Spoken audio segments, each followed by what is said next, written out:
ուղեի առաջի հերթին, որ տարեցներին մի քիչ նորմալ նայր թոշակառուներին։ Հետո այս խաղաղությունը լավ վերանայր խաղաղության պայմանագիրը, որովհետև ոնց նայում եմ, ոնց կարդում եմ, ես ինքս կարդացած մարդ եմ։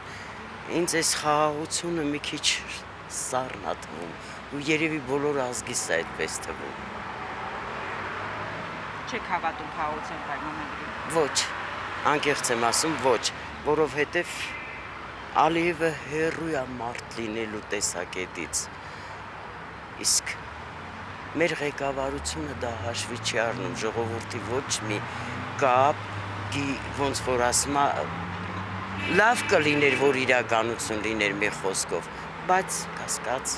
ու ոչ մի հավատ։ Մեկ էլ շատ եմ խնդրում, այս ծերերը մեկը բալկոնից է գցում իրան, մեկը փող է հավաքում, հայ ազգին հարիշ չի բալես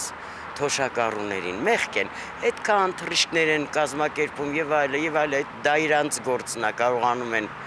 ամեն ինչի տակից դուրս գան, թող թոշակառուներին, ծերերին մի քիչ ջերմ վերաբերվեն, իրենք էլ են դառնալու այդ տարիքին, բալես։